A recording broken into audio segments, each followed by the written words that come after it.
What? Power, baby.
All right, so here we are with the VR6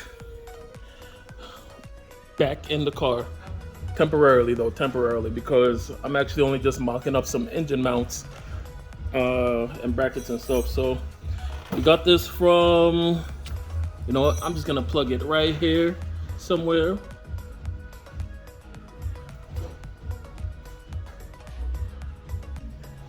Sean, appreciate it. Thank you. Great product. If you guys ever doing any VR6 stuff or you need some brackets, if you're doing something crazy like what we did, it's not really that crazy, but if you're going to take your VR6 up a little notch, you know what I'm saying? If it didn't already come with this situation, then, you know, that bracket right there, the bracket in the mount in the back, and then over there. And basically right now it's just sitting in here.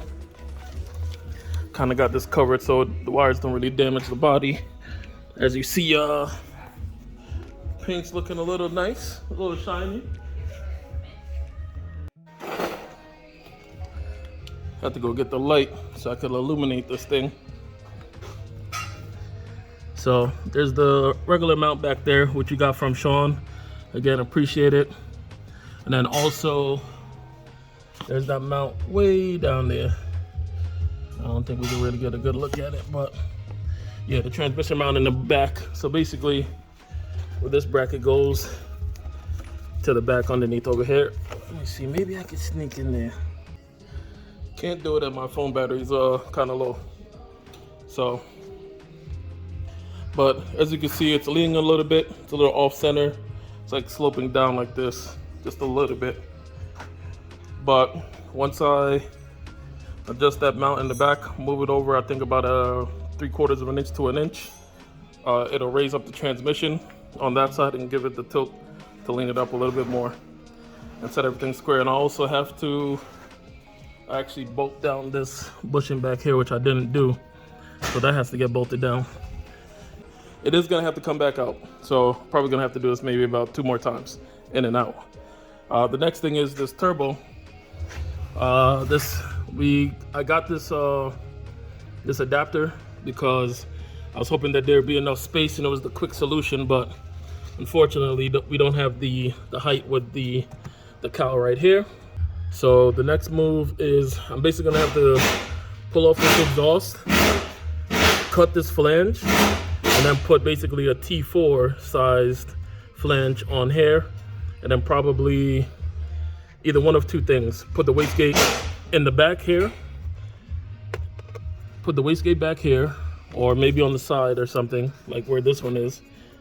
Put it on the side, or maybe even this side. Nah, there's definitely no room here.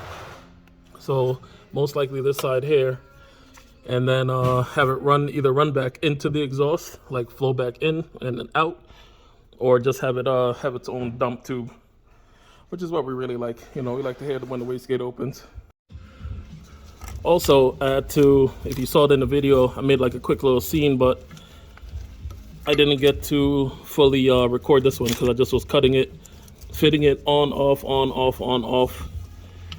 So basically, the shifter, if you can see that notch that's right here, if you put it into reverse or 6th gear or 5th, something like that, it would actually hit the bracket. But now there's room, there's clearance, so this thing can go in and out of gear with no issues. That noise is actually just the mechanism itself, because it's not even fully engaging. Thank you guys for watching. I hope you're enjoying the build. You know, it's taking a little bit of time, but I got to get some of the work out the shop and also bring you this amazing content. I'm actually about to start practicing doing with some welding with some aluminum. I've been doing all right, but I got to get better. But if I don't use it, or if they say if you don't use it, you lose it. So I got me some sticks right here. Got the torch. And I got me a couple pieces of aluminum to practice on. So I've been trying already. So this is one of them. It's just not the greatest, but it's not the worst. But compared to how it started, this is all right, but it's only get better. So that's it. But I appreciate you guys for watching. Until the next one.